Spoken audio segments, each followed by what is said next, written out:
Boa noite a todos. Boa noite a todos. A Sorrigues, Sociedade de Oftalmologia do Rio Grande do Sul, tem o prazer de apresentar o primeiro Sorrigues Mais Perto Live com Experts. Temos a honra de receber o presidente da Sociedade Brasileira de Glaucoma, o Dr. Augusto Paranhos, que falará sobre o tema Quais são as novidades no pipeline do glaucoma? Avanços farmacológicos, cirúrgicos e diagnósticos. Agradeço a presença da nossa vice-presidente, Márcia Ruaro de Beneng. Boa noite. Boa noite a todos. Nossa diretora, Letícia Plett. Boa noite, pessoal.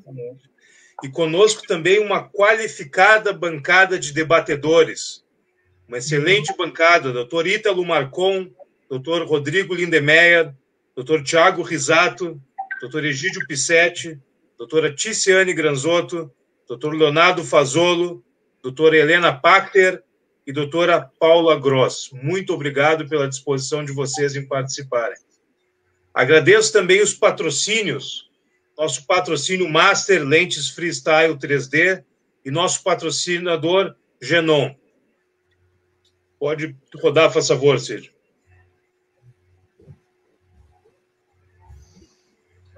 Minha estrutura está baseada em 4 pilares. Sou criado no que tem de melhor no mercado de ótica, com grandes máquinas de alta tecnologia high-tech.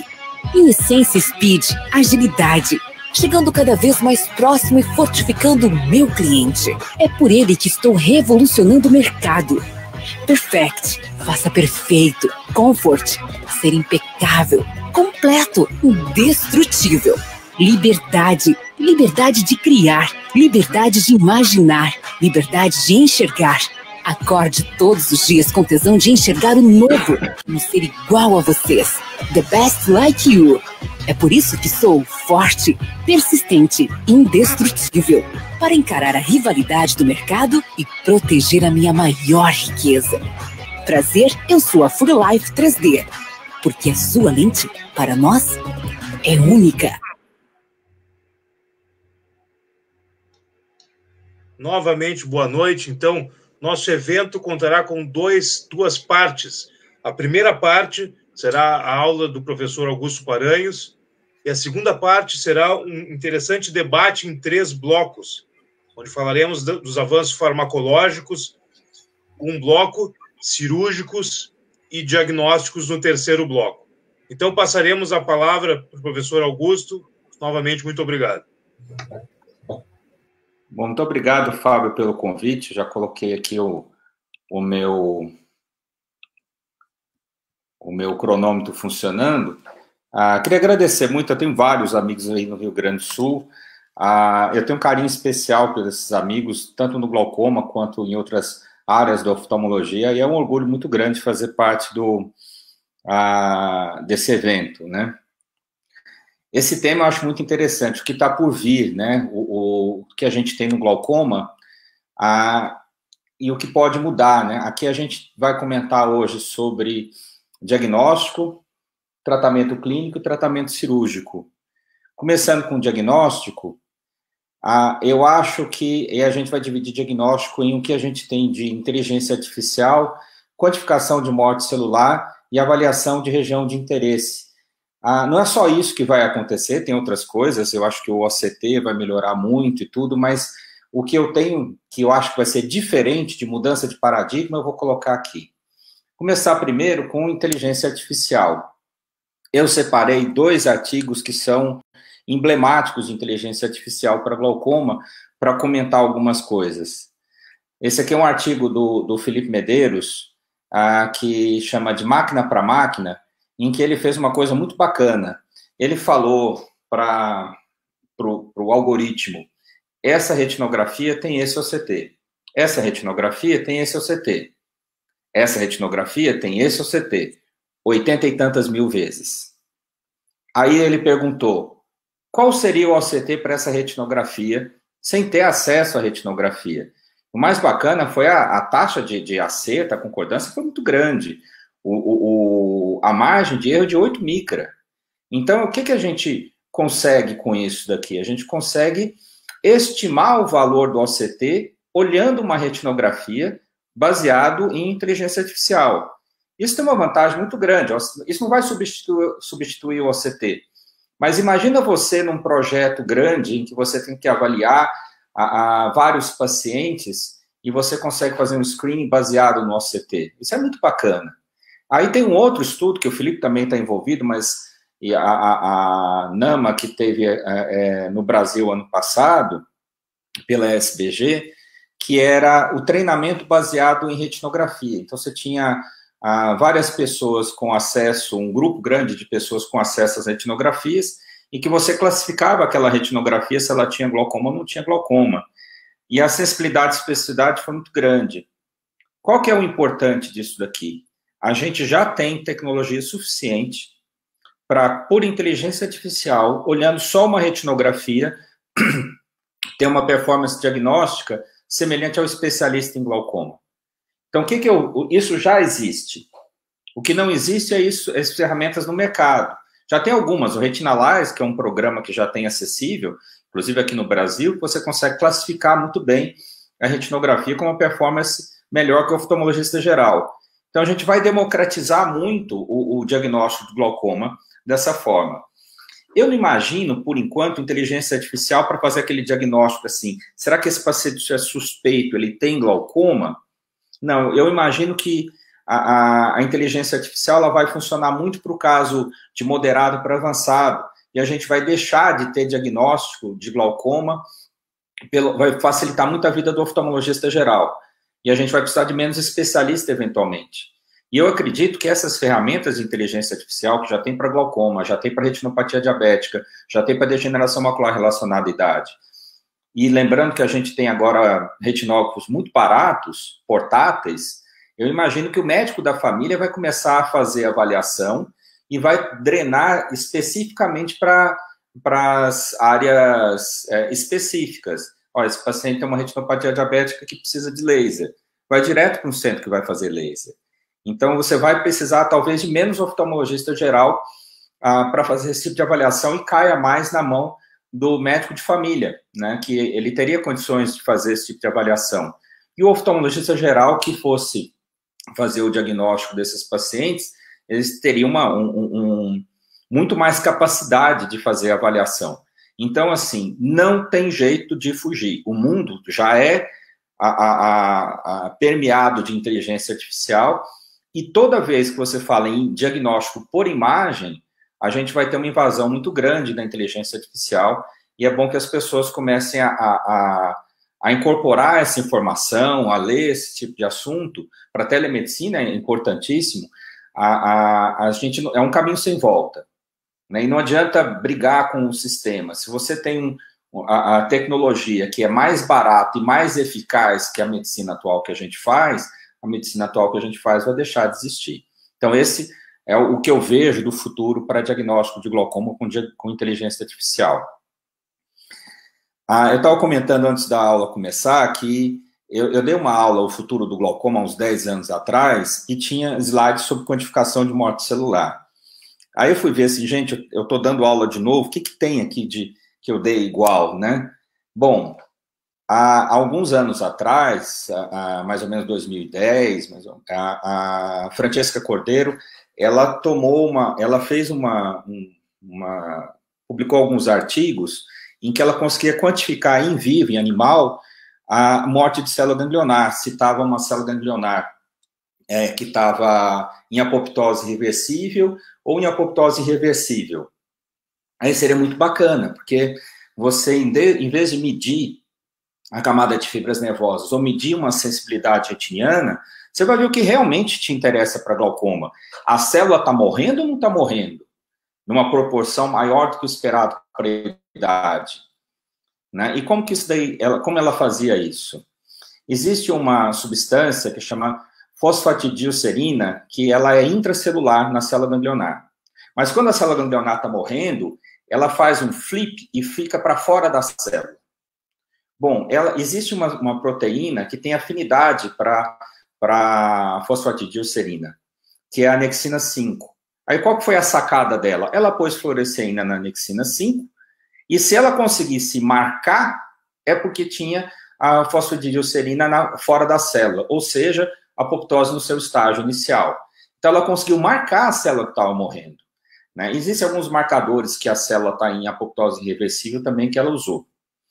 E aí, isso daqui foi em 2004, tá? Que foi a primeira vez que ela publicou, se não me engano, foi na Nature mesmo, sobre essa apoptose em animais. Aí eu falei nessa aula do futuro, falei assim, nós vamos ter isso em ser humano. E aí apareceu o estudo dela, que ela publicou aqui em 2017, em ser humano, mostrando uma predição da morte de morte de célula ganglionar naqueles pacientes que progrediram pelo OCT. Isso ainda num estudo pequeno, né? Então, foi a primeira vez que, em vivo, em ser humano, você conseguia falar, está tendo a morte celular e predizendo o que vai acontecer no OCT. Então, como é que a gente vai ter, provavelmente, no futuro próximo? Você vai chegar a Dona Maria, você vai fazer a avaliação de apoptose reversível, vai falar só, Dona Maria, seu contingente de apoptose irreversível aumentou muito, você está com muita apoptose reversível, a gente vai começar a incorporar isso daí na nossa clínica diária. E os estudos para neuroproteção, que eram difíceis de fazer, eles vão ser mais viáveis, você vai conseguir quantificar a morte de célula ganglionar, vai ser muito menos subjetivo, né? E mais fácil de se entender. E aí, esse ano, deixa eu pular aqui um pouquinho, isso aqui é o que ela imaginava, né? Esse aqui é um artigo de 2013, né? Em que você tinha a morte de célula ganglionar vista pela essa tecnologia, que chama DARC, e que é Detection of Apoptosed Retinal Cells, e predizendo muito dano do campo visual, né? Então, a gente vai ter uma perspectiva bem bacana no futuro para diagnóstico. E aqui, como ela imaginava, num campo 24-2, onde ela iria encontrar as células que iam morrer, que seriam determinantes daquela alteração futura, né? E ela, esse ano, ela publicou, agora usando inteligência artificial, com 120 pacientes, ela conseguiu mostrar a perda de células ganglionares, com essa metodologia, comparando pacientes com glaucoma que progrediram e que não progrediram. E assim, eles realizaram o OCT 18 meses depois da avaliação e conseguiram uma sensibilidade de 85,7%, especificidade de 91,7% para a progressão do dano glaucomatoso. Ou seja, conseguiu prever o dano glaucomatoso. Uma área sobre a curva ROC de 0,89, que é muito grande. Isso não é uma coisa pequena. Talvez a gente vai continuar fazendo OCT, mas pode ser que mude muita coisa, porque o aparelho que ela usa não é um OCT, é um Scanning Laser Ophthalmoscope. A desvantagem é que você tem que injetar corante, né? Então é um exame mais invasivo, não é um exame como o OCT que senta, você faz o tanto que você quiser, mas é uma coisa excepcional, que eu acho que é literalmente mudança de paradigma. Aqui é mostrando na figura A aqui, pacientes com glaucoma que estão progredindo e pacientes com glaucoma que não estão progredindo, né? Visto com inteligência artificial para conseguir identificar as células que estão progredindo. Uma outra coisa que a gente vai falar de diagnóstico, que para mim é muito caro, que eu gosto muito, é o conceito que já existe na radiologia, que é avaliação de região de interesse, né? Region of Interest. E que é isso aqui na mamografia, na ressonância nuclear magnética de crânio, já é muito utilizado, em que você concentra toda a sua acurácia, toda a sua resolução, melhor dizendo, na região onde, por exemplo, você tem um tumor no cérebro, você quer saber como está todo o cérebro, mas você quer muita resolução onde você sabe que tem um tumor. Aquela lá é a sua região de interesse, né? E esse conceito, o Don Hood começou a abraçar para o glaucoma, e eu acho uma das coisas mais bem boladas que tem. Glaucoma a gente sabe que, assim, pode até aparecer lesão nova, mas muito provavelmente vai acontecer progressão onde já existe uma lesão, aprofundando aquela lesão e aumentando a sua extensão. Então, a região onde tem uma alteração, você deve ter muito claro da resolução, da segmentação, porque é aí que provavelmente você vai conseguir identificar uma progressão verdadeira. Aqui no exemplo dele, mostrando uma alteração aqui na extensão do Reut desse paciente, caracterizando que existe, de fato, quando progride, aumenta uma extensão onde já existe a lesão e onde tem uma provável, aumentando tanto a extensão quanto a profundidade. Aí eles fizeram uma coisa que eu acho muito bacana, né? Eles fizeram como se fosse uma nuvem de estímulo, onde tem uma alteração, para eventualmente conseguir, esse mesmo grupo Don Hood, o Gustavo participa desse estudo também, e ele usou um Octopus 900 para aumentar essa distribuição, fazendo a correção para o deslocamento de célula ganglionar pelas fibras de Heine, para aumentar a significância na margem onde tem a lesão. E esse aqui é um outro estudo de um grupo muito bacana, mostrando que o que a gente vê de alteração estrutural aqui no OCT anfas, em que tem óbvio, muitas vezes quando a gente faz uma avaliação de sensibilidade no campo visual, olha esses dois exemplos aqui, os campos visuais normais, olha a alteração óbvia aqui na camada de fibras nervosas desses pacientes. O que acontece? O campo visual 24.2 a gente testa de 6 em 6 graus. Ele é ótimo para diagnóstico, não tem jeito de fazer diferente, porque a gente precisa de banco de dados de indivíduos normais. Mas uma vez sabendo a lesão, eu preciso de muito mais informação nessa região aqui. Isso o campo visual não vai me dar. Por isso que muitas vezes progride no OCT e não progride tanto no campo. Porque se você der o azar, como esse caso aqui, esse caso do meio, está deixando bem claro, circunstancialmente, o campo visual pulou esse Reut específico. E aí a gente perde informação. Então, o que eu acredito e tenho feito no consultório, embora esse é um conceito que a gente não tem muita informação, eu não sei qual que vai ser o real impacto disso, mas a gente tem usado aqui no consultório. Aqui mostrar um paciente que tem um Reut superior óbvio, uma lesão inferior muito importante. Quando você tem uma lesão inferior, a gente já sabe, quanto a essa região de grande vulnerabilidade, que você precisa fazer um 10-2, porque tem muito provavelmente uma alteração macular.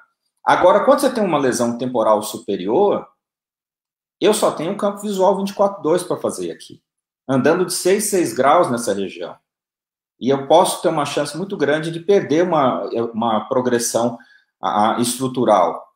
Né? E essa região, embora essa região aqui é muito importante para a leitura, se o paciente tem uma lesão temporal inferior importante nos dois olhos, diminui o campo visual inferior e aumenta o risco de queda desse paciente. Né? Porque ele deixa de enxergar os obstáculos. E um velhinho que cai, a gente sabe o que acontece com a expectativa de vida dele. É sempre uma coisa complicada. E aqui mostrando que a gente tem de acesso com microperimetria, em que eu consigo andar de 2 em 2 graus numa região onde o campo visual não pega, para monitorar eventualmente esse paciente. Aqui um exemplo desse paciente aqui no Reut superior, em que a gente tem essa alteração. Aqui está andando de 2 em 2 graus, enquanto aqui, ó, um 24.2 pegaria esse ponto e esse ponto aqui. Entendeu? Então pode pular um Reut. Mostrar aqui um exemplo, né, de um paciente que tem o campo visual normal, tanto o programa G do Octopus quanto o 10.2. E olha aqui o Reut que ele tem. Parece aquele exemplo do colega do artigo. Como é que um 24.2 comeu isso daqui? Aí quando a gente faz aqui, ó, esse Reut importante que tem, e o 10.2, porque ele é temporal inferior, mas não está tão próximo da mácula. E no 24.2, ele simplesmente pulou essa região. E quando a gente faz uma avaliação funcional mais detalhada dessa região, eu consigo ver a alteração aqui. Entendeu? Então, esse paciente eu consigo monitorar melhor. Por isso, esse conceito que o Don Hood tem de região de interesse, eu estou colocando mais a avaliação de sensibilidade, mas a avaliação estrutural é super importante. Se você achou se você achou um Reut no OCT, não é para imprimir só o OCT e interpretar aquele dado. É para você voltar para o aparelho, olhar onde está o Reut, ver se a segmentação está correta, para acompanhar baseado nesse ponto de maior interesse. Isso é tão importante no OCT quanto no campo visual. Então, eu acredito no atendimento mais personalizado, uma vez que já foi feito o diagnóstico. Mostrar aqui outro exemplo, né? Aqui é o mesmo exemplo, é o ROIT inferior, todos os campos normais, e aqui a alteração microperimetria, que eu tive uma oportunidade de ver mais. Aqui o outro olho, uma alteração maior, mais óbvia, em que eu tenho a mesma a alteração no campo visual. Vou correr aqui um pouquinho. Eu vou mostrar alguns casos que eu acho muito interessante. Aqui um paciente teve uma lesão temporal superior e inferior na retinografia. O 10.2 está compatível com a lesão inferior. Aqui o 10, perdão, aqui está o 10.2. O 24.2 também tem. Mas olha que coisa interessante. O campo visual superior aqui está completamente normal. E ele tem uma lesão temporal inferior também aqui, que o OCT viu, que a retinografia viu e o campo visual não viu. E quando a gente faz uma nuvem de estímulo nessa região, aí eu passo a encontrar essa alteração que, olha aqui, ela não aparecia no campo visual convencional. Então, onde está essa alteração que eu vejo no OCT e não vejo no campo visual? Ela está aqui, porque eu aumentei a quantidade de estímulo na minha região de interesse. Provavelmente é aqui que vai progredir. Eu preciso dessa informação. Então, eu acredito que no futuro a gente vai ter esse tipo de avaliação mais personalizada. Deixa eu colocar aqui. Eu vou passar para frente um pouquinho, só para mostrar uma outra coisa que eu acho interessante. Deixa eu ver aqui. É um caso que parece, mas não é. Olha aqui que interessante. Quem gosta de glaucoma, você vê um paciente, isso aqui é um paciente, uma professora da Escola Paulista, japonesa, que está com seus 65 anos, e que ela tem aqui no OCT um ROIT, que dá para ver meio nítido aqui. No gráfico do Hood mostra que provavelmente teria uma alteração de campo visual aqui. Só que essa é a retinografia dela, um nervo tiltado, tá? E quando a gente olha, uma assimetria entre os nervos. Aqui o ROIT que a gente vai encontrar, campo visual completamente normal. E quando a gente faz a microperimetria, normal. Normal nessa região. Aí você pensa assim, bom, microperimetria então não pegou, o OCT pegou, isso é o famoso glaucoma pré-perimétrico, né? Mesmo para microperimetria. Só que aí vem uma das coisas mais importantes que a gente tem para pensar no futuro, é guardar o máximo de informação que a gente tem atualmente. Aqui mostrando o anface sem muita alteração, mas o OCT lá mostrando uma provável ROIT temporal inferior. Eu tenho imagens anteriores dela. De 2007 para 2020 não mudou nada. Eu tenho imagem de 1997, e se você for ver, o ROIT já estava aqui. Então, assim, é uma japonesa, é um glaucoma de pressão normal, vamos tratar o OCT. Não, a gente tem capacidade agora de ver aqui, ó, 97, 2007, 2017, 2020, o ROIT está aqui e nada mudou. Então, assim, para a gente não se apressar, as imagens atuais, elas vão fazer muita importância no futuro, que provavelmente o OCT que a gente usa hoje não vai ser o OCT que a gente vai usar no futuro. Vamos passar agora para... vou passar o caso clínico aqui, senão a gente não vai comentar, e vai passar o tratamento clínico. Bom, ponto outro parágrafo, né? O que a gente tem de futuro para tratamento clínico? Basicamente, tem duas drogas que estão por vir, né? Os inibidores de Roquinase e esse tipo de uma latanoprosta, que não é bem uma latanoprosta, chama latanoprost bundant. O inibidor de Roquinase, que é Ropressa, ele ainda não está no mercado brasileiro, mas já está no mercado americano desde 2017, então deve estar para entrar no mercado brasileiro. E o que a gente vê é uma redução de 4 milímetros de mercúrio em relação ao timolol. Então, vai ser equivalente a uma prostaglandina com mecanismo de ação distinto, mas com muita hiperemia, muita hiperemia. E é caro nos Estados Unidos, né? Eu não sei como é que vai ser aqui, não sei, mas, assim, é interessante que a gente tenha mais uma opção, mas vai ser mais uma opção com as mesmas queixas que a gente já tem. Aqui, a hiperemia mais 50%, né? Então, isso aqui no estudo patrocinado pelo laboratório, né, que costuma ter taxas de hiperemia um pouco menores, mas aqui uma hiperemia muito importante com Hopressa, né. Aqui o Vysulta, né, que é a latanoprost Bonald, ele é crivado em uma esterase e ele criva em latanoprosta e mononitrato de butanodiol, que é uma porção doadora de óxido nítrico. Então, essa porção doadora de óxido nítrico, ela relaxa a malha trabecular e melhora o escoamento. Ou seja, você teria uma droga que melhora o escoamento visceral e melhora o escoamento trabecular. Então, ela tem duplo mecanismo de ação. Então, essa daí seria mais interessante, ou seria bem interessante também. E aqui as comparações que a gente tem em relação à latanoprosta, ou seja, ela funciona melhor do que a latanoprosta, sozinha, né? Aqui a gente tem a quantidade de pacientes com pressão abaixo de 18.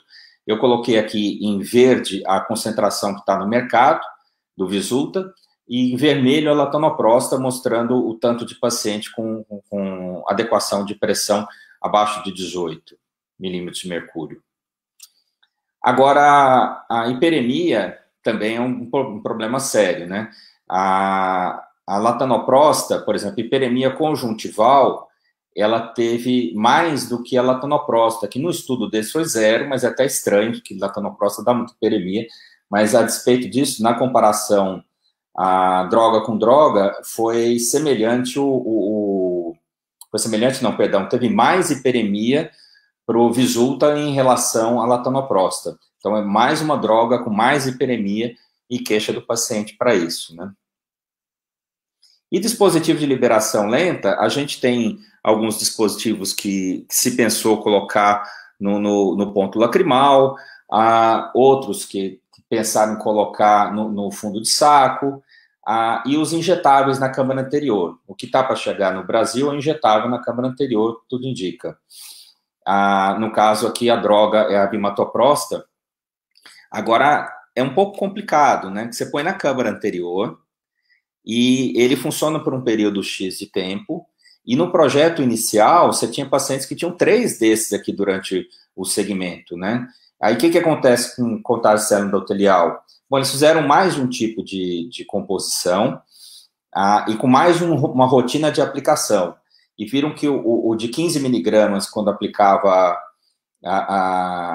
com uma frequência maior, você tinha uma quantidade muito grande de perda de célula endotelial que era clinicamente inviável, né?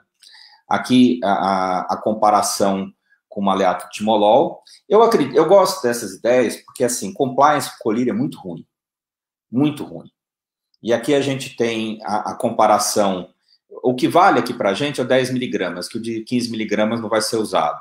Tá? Então, é o azulzinho aqui, que foi semelhante o resultado pressórico, foi melhor em relação ao timolol. Isso aqui, como se fosse nas semanas iniciais. Aqui um gráfico bem interessante de a quantidade de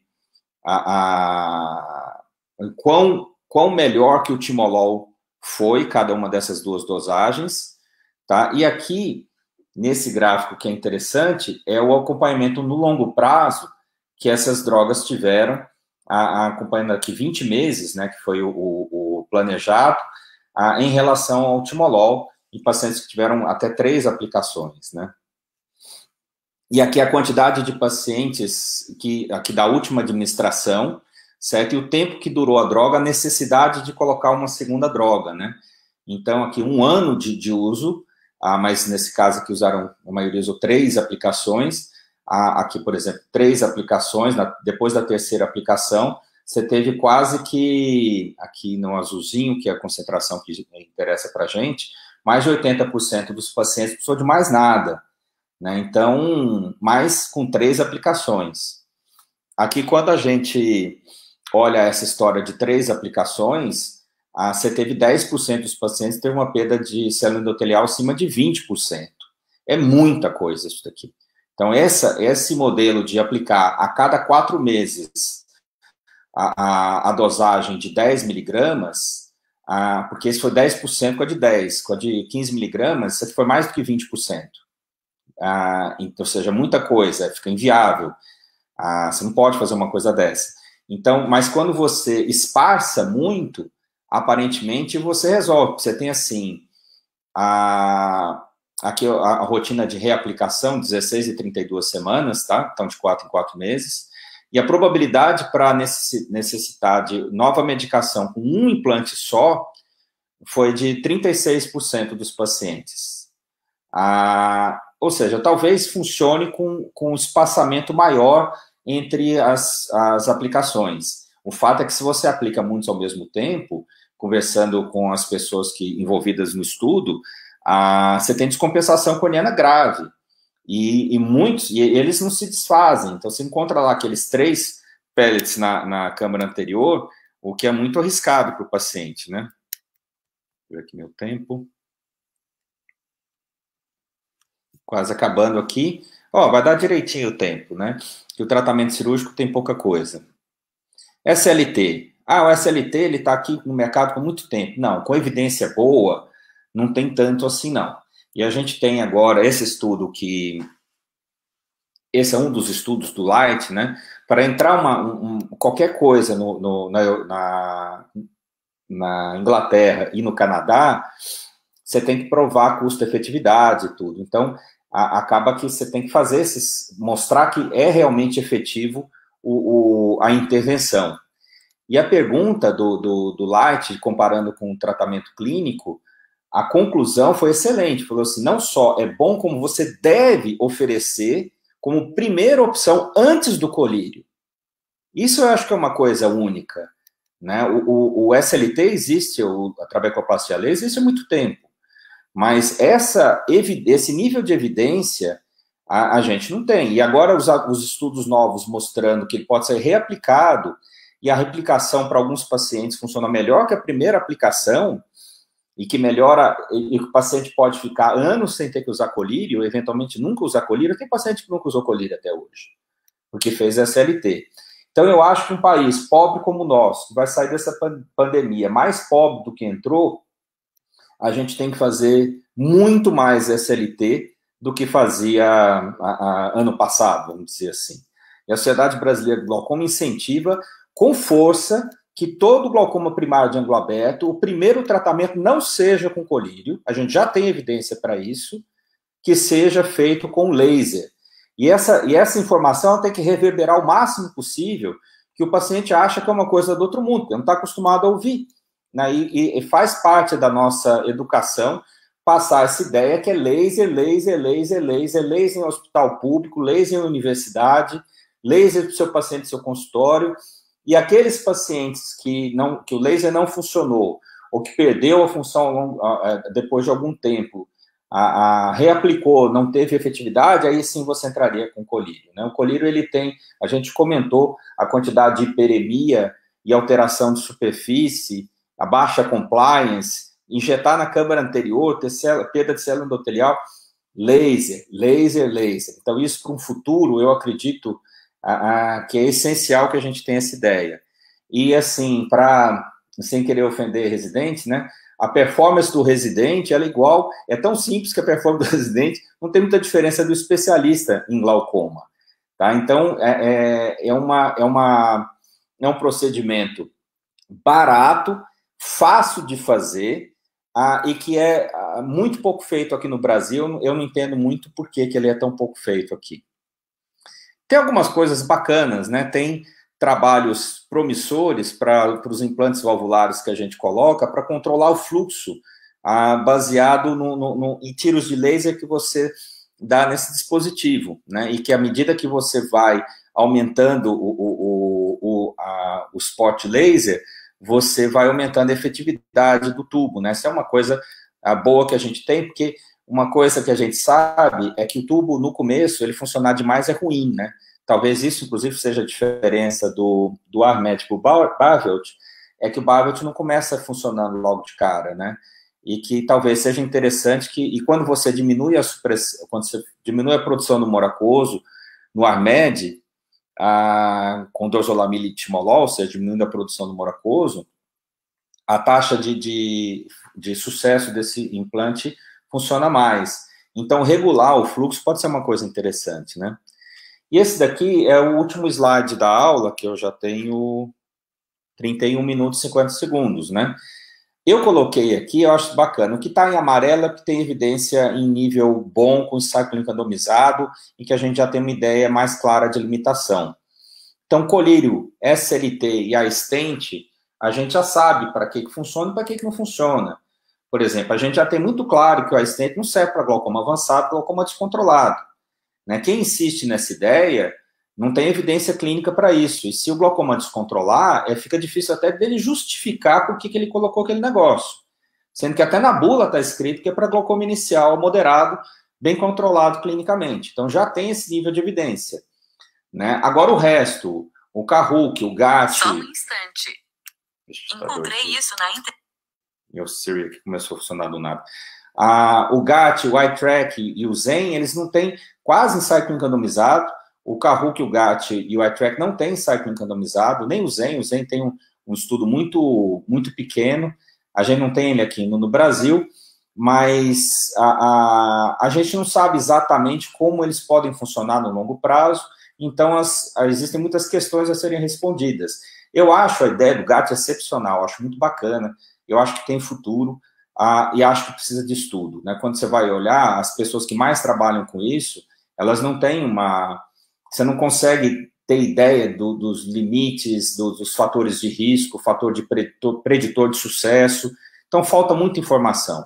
Aí, de resto, o TREC é nosso carro-chefe, ela continua existindo e vai continuar existindo por muito tempo, né, para glaucoma avançado principalmente, não penetrante, G6, que teve uma onda muito grande, depois agora a gente entendeu melhor as limitações e protocolos, e para os finais de linha, o laser diodo transcleral, ele continua tendo uma utilidade muito grande. Eu gosto desse slide, que é para mostrar o seguinte: não se apaixone por nenhum desses, tenta aprender todos, porque cada um tem a sua utilidade, o seu paciente ideal para trabalhar. Aquela pessoa que se apaixona por um determinado procedimento, ele acaba extrapolando as aplicações daquele procedimento. A gente está com uma oportunidade excepcional, a gente nunca teve tanta ferramenta. E essas mais novas, o que está faltando para o futuro é uma definição melhor de indicação, principalmente esses que estão em verde aqui, e preditor de sucesso, para a gente poder falar para o paciente assim: a gente vai fazer esse procedimento para você, que a probabilidade de funcionar é maior no seu caso. Ou a gente não vai fazer esse procedimento para você, que a gente sabe que no seu caso ele não tem um resultado bom. Por exemplo, um glaucoma que tem 4 drogas, escavação total, pressão de 28, e a pessoa colocou uma stent, tem um problema, né? Porque a gente já sabe que não é para isso, né? Então, essa noção de entender que para este caso a gente usa essa técnica é o que a gente tem de mais bacana. Eu lembro há 20 e poucos anos, quando eu fiz glaucoma, a gente tinha TREC, tubo e laser de diodo, colírio e laser de argônio para trabecoplastia. Então, e a gente achava que tinha muita coisa, que era bacana. Agora tem muito mais coisa bacana. Então, vá apaixonado para as técnicas novas, que elas são realmente apaixonantes, mas a gente vá com cuidado, porque a gente ainda não tem toda a informação possível e não colocar os pacientes com risco desnecessário, né? Bom, era isso que eu tinha para passar, esse era o futuro que se imaginava um tempo atrás. Imagina o tanto que era bacana, né? Bom, não aconteceu, né? Mas isso daqui aconteceu, né? Isso aqui a gente tem uma comunicação, ficou muito mais fácil. E a ponto da gente se perguntar agora, por que, meu Deus do céu, que eu viajava para uma determinada capital para fazer uma reunião de 7 pessoas, né? Então, esse tipo de reunião que a gente está tendo agora, e queria agradecer aos colegas pela oportunidade, democratizou a informação de uma forma que eu acho muito bacana, né? Eu tive muita sorte de ser presidente da sociedade nessa fase. A gente teve um curso de campo visual com 6 mil visualizações, que 80% não era especialista em glaucoma. Olha a coisa maravilhosa que a gente tem, democratizar a informação. Fábio, era isso para passar. Muito obrigado. E agora as discussões, as perguntas que vocês acharem necessário.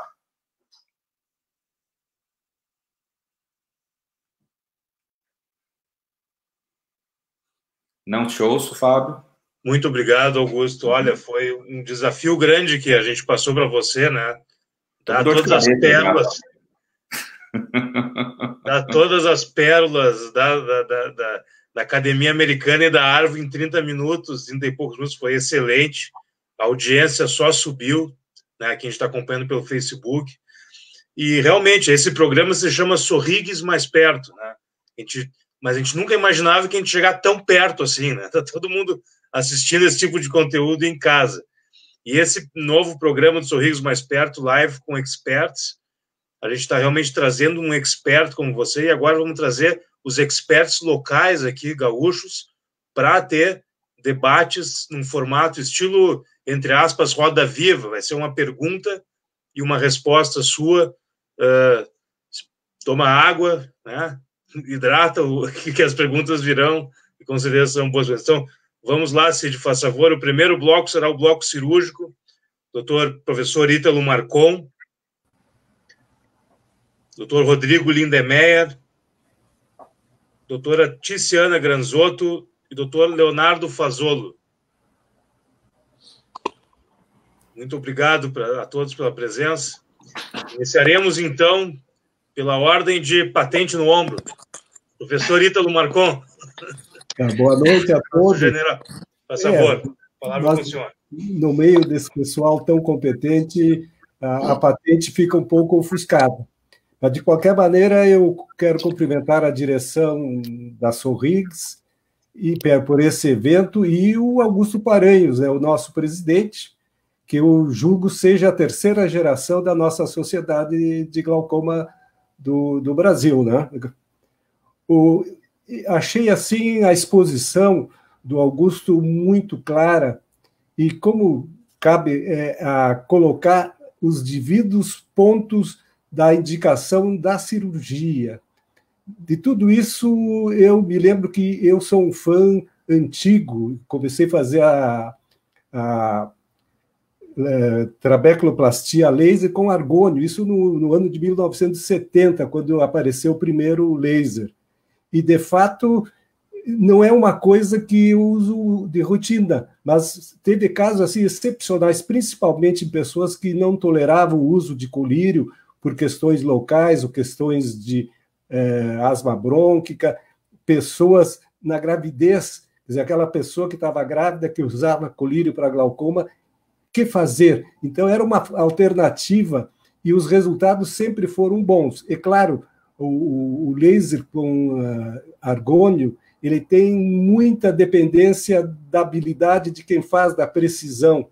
Então, os resultados eram muito dependentes da habilidade. Então, acho que isso é muito importante. E gostaria de alguns comentários exatamente dessas novas técnicas dos MIGs, que, de fato, é uma técnica que tem suas limitações e que aumenta o custo. E o senhor acha, qual é as grandes indicações fora, vamos dizer, de uma cirurgia associada à FACO, quais as grandes indicações desses MIGs no tratamento do glaucoma? Bom, professor, muito obrigado pelos elogios e tudo. E sobre trabeculoplastia, eu também fiz muita trabeculoplastia com laser de argônio, e a vantagem do SLT agora é justamente a facilidade para fazer. E uma das coisas que, talvez a única coisa contra a trabeculoplastia com laser de argônio, é que talvez atrapalhe se o paciente no futuro for fazer uma cirurgia angular, que tenha que canular o canal de Schlemm, que ela causa algumas fibroses e possa atrapalhar. Já a SLT não tem esse inconveniente, né? Talvez seja uma única consideração de intersecção entre os dois procedimentos. Quando a gente olha as indicações baseado nos estudos retrospectivos, ou seja, nível de evidência mais baixo, o GAT e o CARUC, eles seriam para procedimentos, principalmente o GAT, ele teria um nível de redução de pressão maior do que um iStent. Ele seria equivalente, eventualmente, a uma trabeculectomia. O que eu gosto de pensar é o seguinte, que eu falei com o pessoal que está fazendo muito GAT, é o raciocínio seguinte: daqueles pacientes que teriam indicação para trabeculectomia, se ele fizesse o GAT, quantos poderiam prescindir da trabeculectomia? Se eu tivesse, por exemplo, 50% não ia precisar fazer trabeculectomia, já é um resultado muito bom. Agora, o que a gente não tem? A gente não tem um resultado mais longo prazo. Quando a gente conversa com as pessoas que estão fazendo, eles não têm... Se o caso mais antigo tem 1 ano e meio, tem 2 anos, tem um ou outro caso um pouco mais do que isso. Isso é pouco para uma cirurgia que traumatiza o trabeculado. A gente não sabe se vai se comportar lá na frente como um trauma contuso, né, que eventualmente pode fibrosar e a pressão aumentar. Isso é um grande problema? Talvez não. Se você for imaginar que você vai protelar algum procedimento cirúrgico mais complexo aproveitando uma fasectomia, ótimo, não é uma coisa, não é nenhum grande problema. Se for preciso, lá na frente, você entra com colírio ou faz uma trabeculectomia para aqueles pacientes que a pressão não se mantiver baixa, né? Agora, esses procedimentos não associados a uma trabeculectomia, a uma faca-emulsificação, foi a pergunta do senhor, aí já diminui um pouco. Para os MIGs, você entrar num olho que não tem, por exemplo, um olho pseudofácico, você colocar um iStent é uma coisa meio estranha um pouquinho, não tem muito, mas já tem trabalho para isso. Tem trabalho mostrando travoprosta versus iStent sozinho, sem faco. Aí o resultado do iStent foi igual a travoprosta. Então, assim, é essa noção de limitação que a gente tem que ter. Ele não é mais do que um colírio.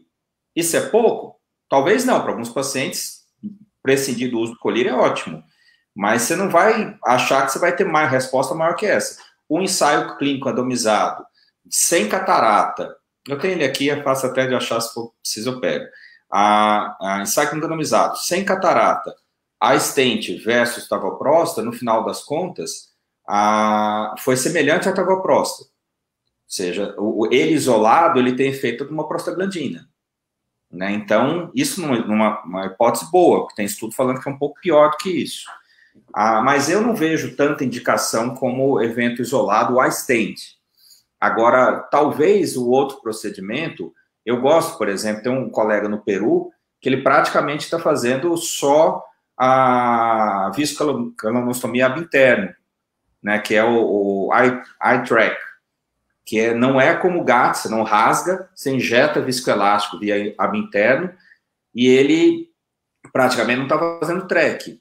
Praticamente não tem estudo sobre isso também.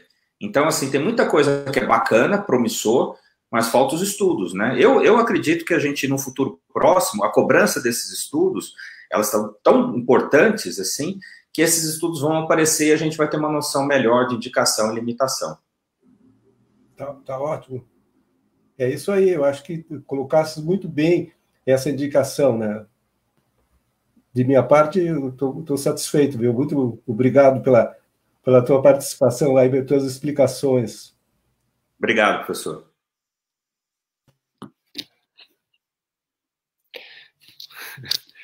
Augusto, satisfação falar contigo. Augusto, além da admiração que a gente tem, é a gratidão. Augusto é o nosso eterno chefe nos nossos anos da Escola Paulista. E a gente segue aprendendo muito, muito contigo. Obrigado pela participação, Augusto. Eu gostaria de seguir comentando, porque a gente sempre, né, preconizou que o problema principal do glaucoma é escoamento, e as nossas cirurgias principais visam corrigir isso, desde a stent, TREC, tubo. Mas nós temos observado um aumento, e alguns colegas advogando até o uso do laser de micropulso, até tratamento, assim como primário do glaucoma. Gostaria de ver, eu sei que na escola tem, gostaria de ver qual que é a sua opinião no que diz respeito a isso, Augusto. Tratamento primário, tem um trabalho que o Leopoldo publicou no Journal of Glaucoma como tratamento primário, que foi bastante efetivo. E talvez, como o tratamento primário pouco agressivo, para alguns pacientes em que você não consegue fazer o segmento adequado, imagina, eu faço uma população muito pobre, que tem um contato difícil e que o retorno é muito complicado. Não sei se talvez não fosse completamente sem a indicação, né? Eu gosto da ideia e sempre do como você falou, que o que está alterado é o escoamento, não é a produção. E a gente também tem muita ignorância de como funciona o micropulso. Quando você aumenta demais o protocolo, ele fica muito próximo de uma ciclofoto transescleral convencional, aquele stop and go e tudo, aquilo lá, você vai cada vez aproximando mais. Não é uma cirurgia isenta de risco. No estudo da Filadélfia mostrou uma quantidade razoável de fitises. Então, assim, para você pegar como primeira opção um procedimento que pode dar fitise, você tem que ser menos intervencionista. Você não pode usar um protocolo muito agressivo para eles. Mas esse protocolo menos agressivo, ele vai funcionar menos, vai ter que replicar mais. Né? Então, eu faço o laser de micropulso, eu tenho o laser de micropulso. A escola tem o laser de micropulso. Tem alguns pacientes que eu acho excelente, por exemplo, glaucoma com secundário óleo de silicone. Eu faço. Você não tem uma opção boa, né? Tubo é ruim, TREC não funciona, medicação não funciona, né? O cirurgião de retina morre de tirar aquele óleo, aí quando você vê, parece que não é mais problema dele, aquele óleo de silicone ficou lá, não, aí encaminha para o glaucoma. Não, aquilo lá é a quantidade, a gente na escola tem tanto glaucoma por óleo de silicone, né, por conta de ser um volume muito grande de cirurgia de prognóstico pior, né, por isso tem muito óleo de silicone, a gente tem muito glaucoma secundário óleo de silicone lá, e para esses pacientes, o procedimento ciclodestrutivo menos agressivo, ou o ciclo G6 é uma indicação bacana. Eu deixo, por exemplo, o segundo tubo eu não faço mais, Leonardo, para ninguém. Não funciona bem para glaucoma neovascular, mas aquele glaucoma neovascular que você tratou com anti-VEGF, ele pode funcionar. Eu não faço para glaucoma primário. O primeiro estudo que tem foi esse do Leopoldo, mas eu entendo que para alguns pacientes e algumas populações ele pode ser uma coisa interessante para fazer. Eu uso mais, como a TREC não funcionou, eu tenho feito menos tubo, eu prefiro eventualmente fazer o G6, que o tubo não é uma coisa maravilhosa. Se a gente está falando aqui do implante de bimatopróstito dando perda de célula endotelial, o tubo, a gente sabe muito bem, o tubo na câmara anterior é uma coisa muito ruim para o endotélio. Né? Então, o segundo tubo eu não faço mais de jeito nenhum. É muito difícil. Né? E o primeiro tubo está concorrendo muito com o ciclo G6. Eu faço mais para esses casos. Perfeito. Muito obrigado, Augusto.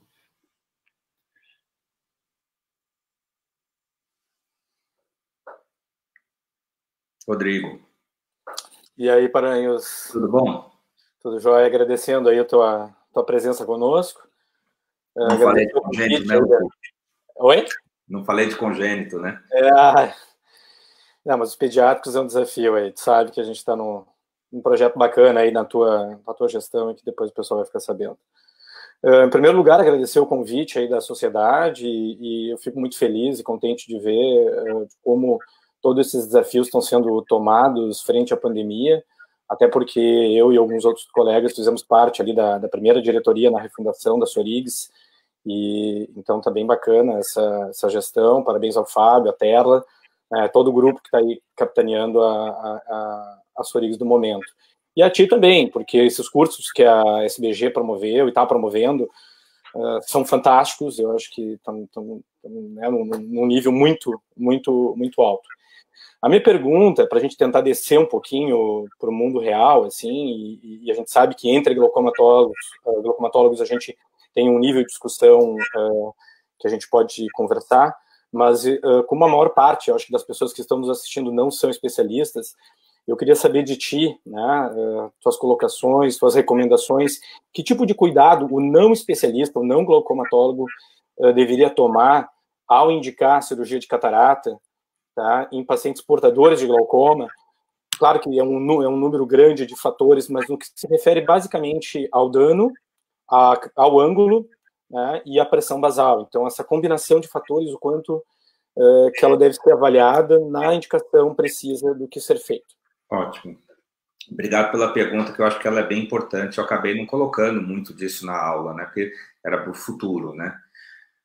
Bom, primeiro, o oftalmologista geral, que vai trabalhar com paciente com glaucoma, ele tem que ter uma lente de gonioscopia, tem que saber fazer gonioscopia.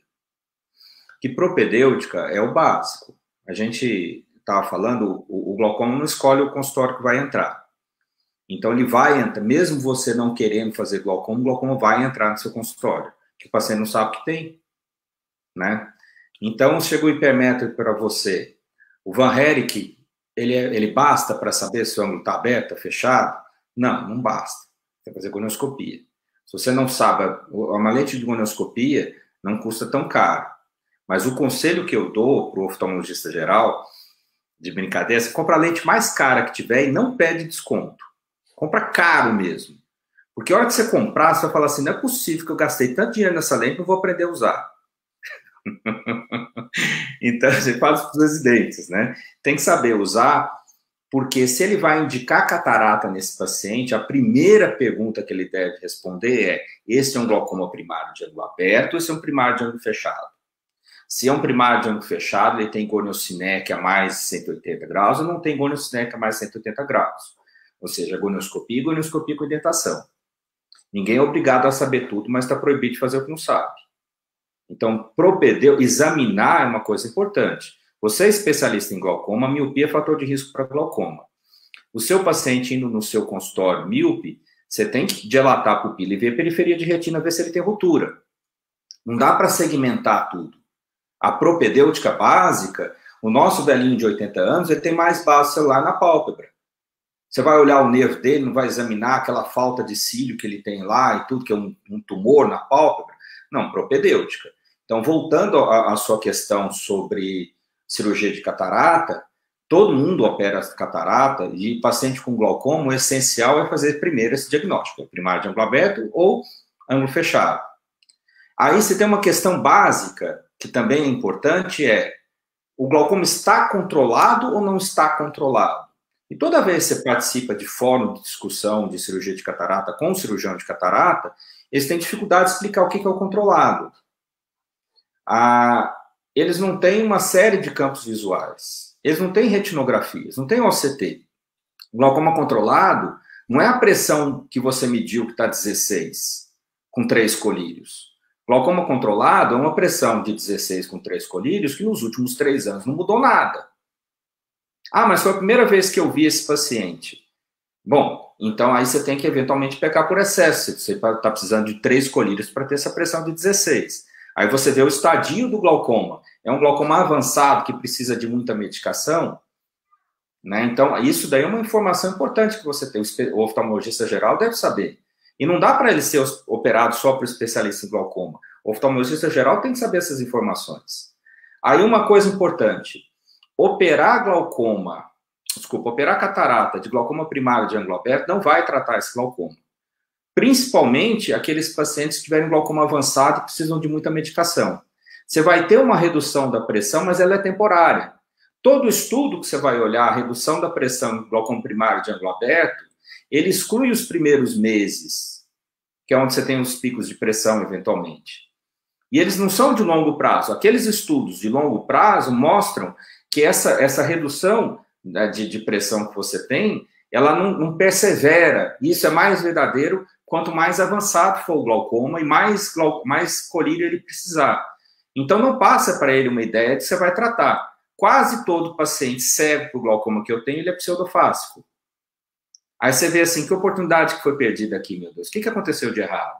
Esse paciente passou por um oftalmologista, ele foi feito um procedimento cirúrgico, ele foi acompanhado, ele está cego aqui para mim, o que aconteceu de errado? Normalmente é uma superestimativa da redução da pressão na cirurgia de catarata do glaucoma primário de ângulo aberto.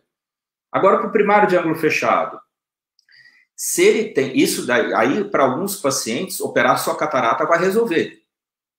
Agora, esses pacientes, se eles têm glaucoma muito avançado, escavação total, pressão de 28, com 3 medicações, e achar que operar só a catarata vai resolver o problema desse paciente é muito difícil.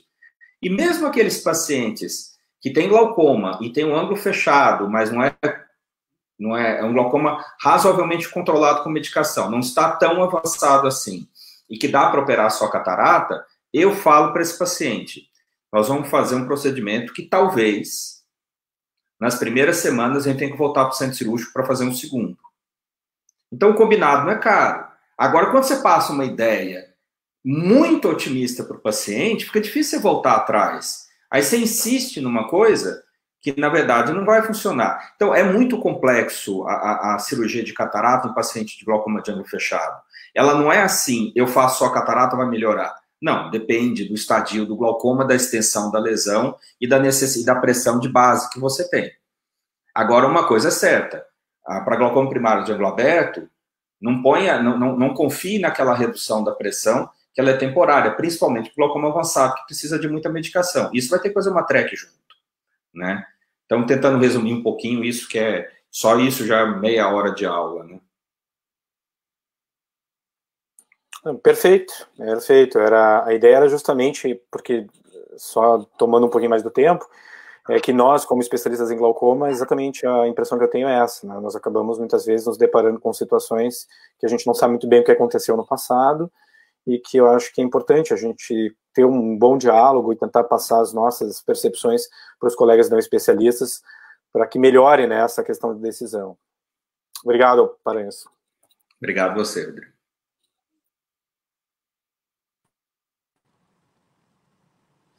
Bom, muito obrigada pelas aulas e, enfim, agradecer o convite também do pessoal da direção da Sorigs. A minha pergunta é uma pergunta de condutas pessoais do Dr. Augusto, então eu gostaria de saber do senhor, com esse advento das cirurgias angulares que a gente tem visto e elas estão ficando mais populares, inclusive aqui no Brasil, eu queria saber na sua prática de consultório com seus pacientes, o que isso impactou, quantas trabeculectomias, qual porcentagem de trabeculectomia que isso aí acabou evitando que o senhor fizesse ou não evitou, porque a gente vê que hoje em dia, principalmente para quem faz glaucoma, a gente vê que existe essa tendência de fugir das bolhas, de fugir da manipulação da conjuntiva, né? E aí entram essas cirurgias. Eu queria saber, no seu dia a dia, se mudou alguma coisa nas indicações de TREC hoje, até não estou falando no futuro, mas hoje o senhor já notou algum impacto na sua prática diária com essas cirurgias ou ainda não mudou muito? Queria saber a sua impressão. Bom, o que a gente tem, Odiciana, obrigado pela pergunta, aquela noção de limite, eu acho que é importante. Você não tem nenhuma evidência mostrando que o iStent substitui uma trabeculectomia. Se o paciente que precisa de uma trabeculectomia, pega um paciente que vai operar uma catarata e que ele tem glaucoma avançado e precisa de vários colírios. Mesmo controlado com vários colírios, né? Aquele que precisa de uma trabeculectomia, o iStent não substitui. Eu acho que a sua pergunta é uma das melhores que tem hoje, porque a gente entende que não existe tanto essa intersecção. Qual é o melhor paciente para fazer uma cirurgia angular com iStent, por exemplo? E isso daí mudou um pouco minha conduta. É aquele que a gente tem pena de fazer só uma faco, que sabe que ele tem glaucoma, a TREC é muito para ele. Sim. E a gente, antigamente, não fazia nada. Ou era nada, ou era um tiro de canhão. A gente não tinha o meio termo. Então, aqueles pacientes que têm, por exemplo, ele está controlado com uma associação de medicação, ele tem glaucoma, e ele vai operar uma catarata, que o efeito do iStent, ele é um efeito em colírio. Ele não é um efeito de uma TREC. Você não consegue 9 de pressão com iStent. Eventualmente, o paciente com glaucoma muito avançado, campo tubular, circulação total, ele vai precisar de 9, 8 de pressão. Você não consegue isso com iStent. Mas, eventualmente, aquele paciente, e eu acho que isso mudou, isso eu tenho feito, eu gosto de fazer a cirurgia angular, serve para aquele paciente que não tem glaucoma moderado, inicial para moderado, que vai operar uma catarata, está controlado com colírio, eu consigo eventualmente tirar o colírio dele. E consigo tirar de vários pacientes. Tem paciente que nunca mais usou colírio. Olha que coisa maravilhosa. Agora, quantas trabeculectomias eu deixei de fazer? Nenhuma, todas eu fiz, porque aquele paciente que precisava de trabeculectomia, eu não fui fazer o iStent, que não é indicação. Se eu precisar de uma trabeculectomia, eu precisava de uma pressão mais baixa. A minha pergunta, até me expressei errado, não como um substituto, mas, por exemplo, olha, eu fiz uma intervenção mais precoce e com isso eu evitei que esse paciente progredisse a ponto de precisar de uma trabeculectomia. Sim, talvez. Eu acho que a indicação principal foi foi preencher uma lacuna que a gente não tinha, que era o meio termo. Ou era nada, ou era um tiro de canhão. Atualmente, eu faço alguma coisa para glaucoma primário de ângulo aberto. Mas o paciente tem um primário de ângulo fechado, eu vou tirar o cristalino, e aí eu vou colocar o iStent. Não tem indicação nem estudo para isso. Isso eu não faço. Né? Eu sou bem medicina baseada em evidência, né? Eu sou daqueles que atualmente está horrorizado com o que estão fazendo com a ciência, sou muito medicina baseada em evidência. E as nossas limitações, elas, a falta de informação faz com que a gente seja um pouquinho mais rigoroso nas indicações. Os colegas daqui de São Paulo, que se animaram demais com a acidente e começaram para colocar para tudo, esses voltaram atrás, tiveram as complicações e atualmente eles estão colocando em cima do que já está publicado mesmo, em cima de ensaio randomizado, para glaucoma inicial a moderado, controlado com pouca medicação. São vários pacientes assim. Se ficar só nesse universo, a chance de ter sucesso é muito grande, né? E eu faço mais para esses pacientes mesmo. E o senhor Gatti e Kahuki? Kahuki, eu tenho um colega que faz muito Kahuki, o Thiago Prata faz muito Kahuki. O Gatti a gente está começando a fazer. Em ensaio randomizado. Eu não tenho opinião formada, para ser sincero. Eu converso muito com o Bruno, que faz muito, tem um pessoal de Belo Horizonte que faz muito, a gente está fazendo desenho de protocolo. Eu acho que é bastante promissor, eu acho que deve ser, muito provavelmente, mas os pós-operatórios do GAT, eles são muito mais agressivos que um pós-operatório de um acidente, por exemplo, uma cirurgia angular, que às vezes você tem ifema importante, edema de córnea, às vezes pressão alta, então tem que tomar um pouquinho de cuidado, você tem que saber que você vai ter esse tipo de pós-operatório, e isso deve ser falado com o paciente. Então, uma cirurgia de catarata com aquele pós-operatório, o paciente fica assustado. E eu acho que é promissor, eu acho que ele veio para ficar, só que a gente não tem muito fator preditor de sucesso, isso falta muito, e noção mais clara de resultado no, pelo menos, médio prazo, a gente não tem ainda, né? Mas eu acho promissor, eu acho que deve ser muito estudado, a gente fala muita informação ainda. No seu dia a dia, então, o único procedimento angular que o senhor faz é o iStent em casos muito bem selecionados e bem indicados, é isso? Então, seria na sua prática, sim? Sim, bom, eu faço congênito, né? Então... no adulto, né? Cirurgia angular em criança, né? Isso não, mas isso eu amei muito do eye track. Eu acho que o eye track é uma pena que é caro a sonda, mas é muito bacana, porque eu fiz em criança, né? Eu tenho a sondinha de iluminar de criança, e a gente faz absterno em criança, não faz abinterno. Com a opacidade corneana, a gente tem que fazer absterno. E o resultado é muito bacana. E na prática, a gente faz como se fosse um GAT, né? Você passa a sondinha e faz um GAT, que é a goniotomia, a trabeculotomia 360. Então, o GAT que eu faço é o GAT da criança. Então, isso é e o GAT da criança, ela é absterno, não é abinterno, né? Sim, pela opacidade. Tá ótimo, muito obrigada. Muito obrigada. Obrigado a você.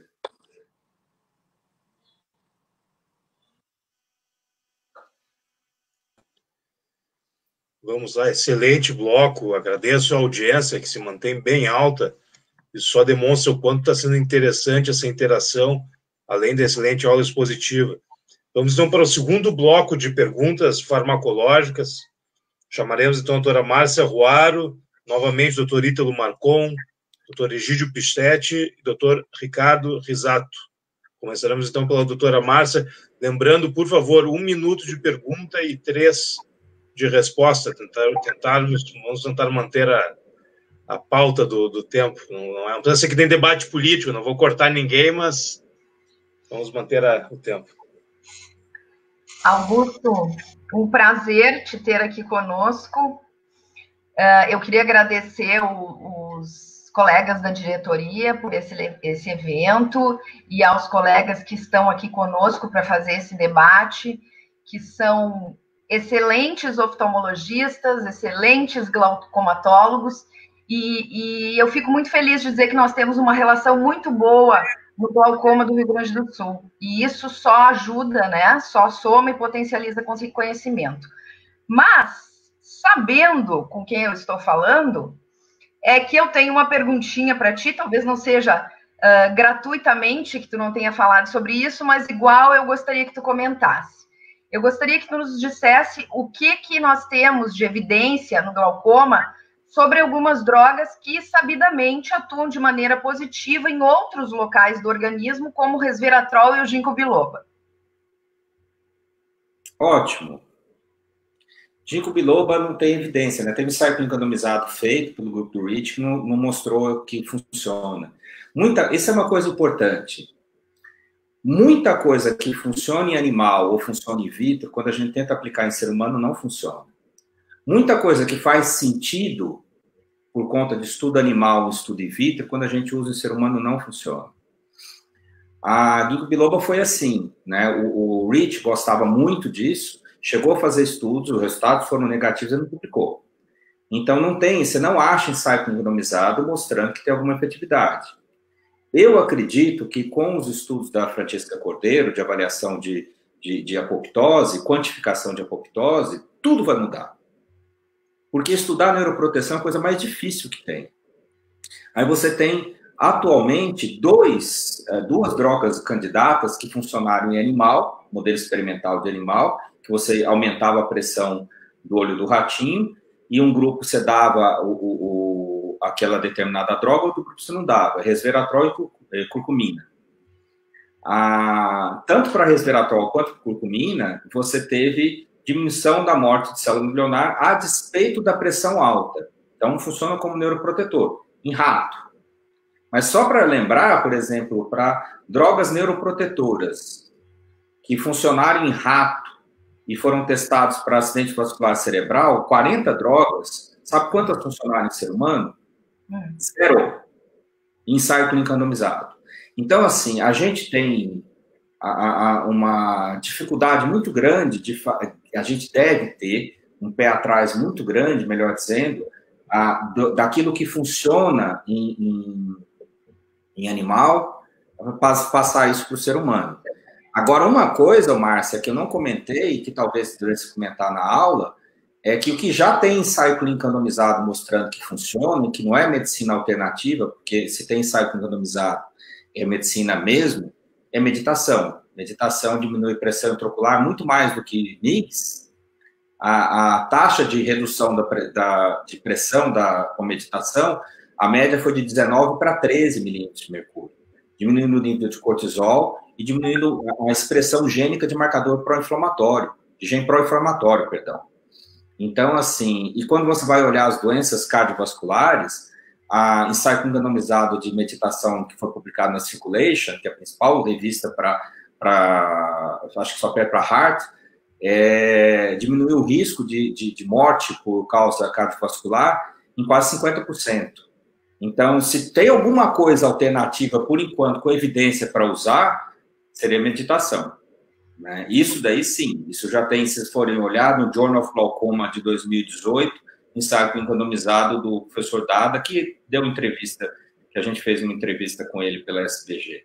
Isso daí vale a pena fazer. Eu tento fazer esse negócio, né? Porque eu acho que eu ia me beneficiar muito se estivesse aprendendo mais, né, a fazer. Eu tenho feito, tenho dormido melhor.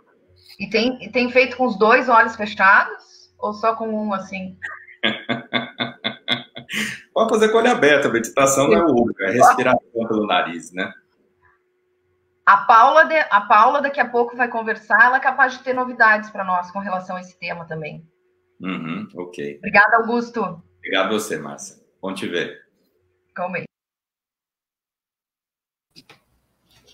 O Augusto aqui, nós de novo.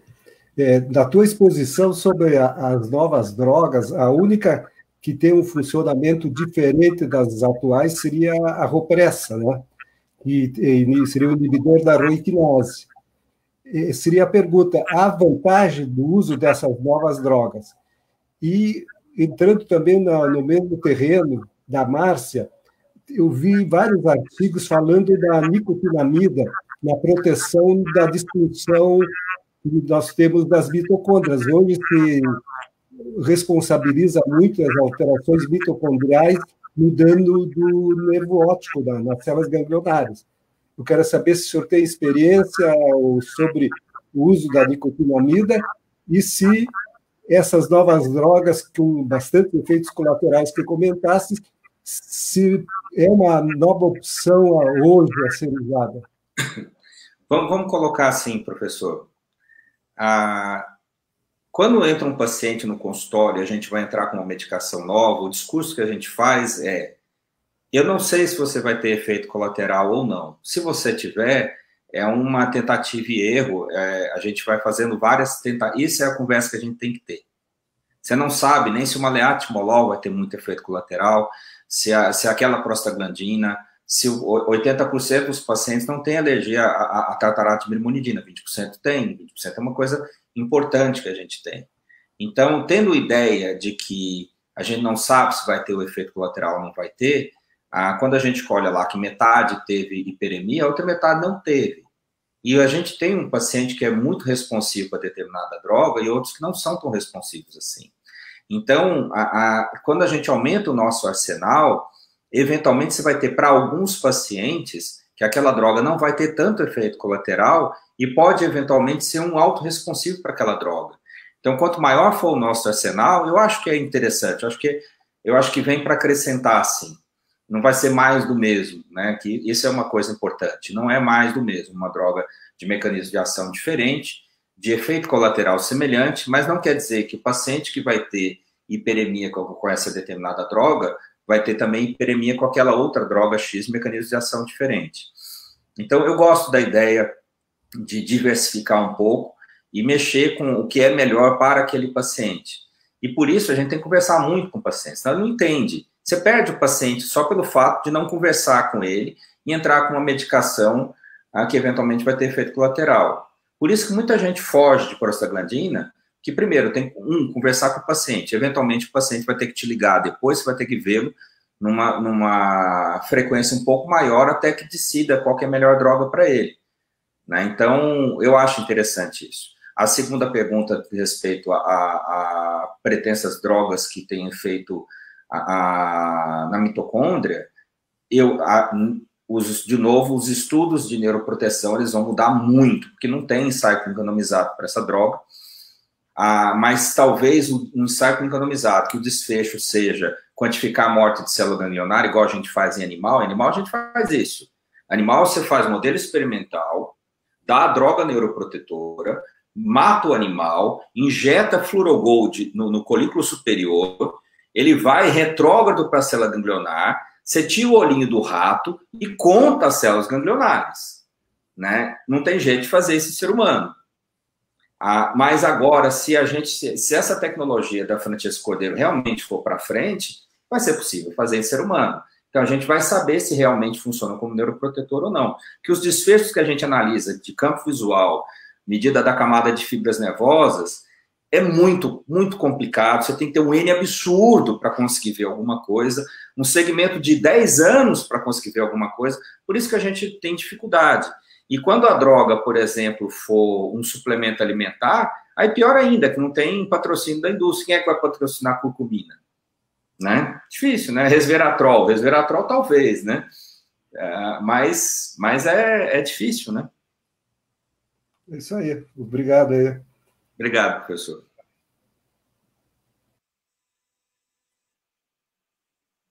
Egídio. E aí? Tudo bem, professor? Tranquilo?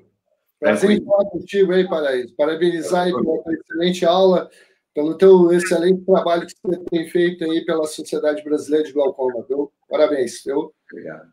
Mas o meu tema aqui que eu queria abordar contigo, a indústria farmacêutica, ela tem investido milhões de dólares, né, nessas novas tecnologias, principalmente nesses dispositivos de liberação lenta de drogas injetáveis, né? Existem vários aí que estão sendo testados e já estão em diferentes fases. E aí, duas perguntas. Você acha que os colírios estão dos dias contados? E a segunda pergunta, em relação à questão dessas tecnologias serem muito mais invasivas, não corremos mais riscos com os nossos pacientes? Eu tenho...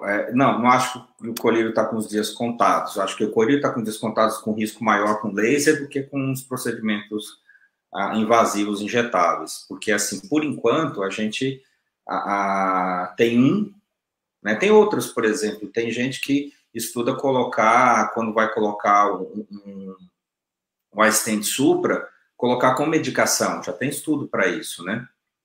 Só que você não vai ficar colocando, repetindo, mas durante um período de X de tempo você teria medicação no olho. Uhum. Egídio, eu acho que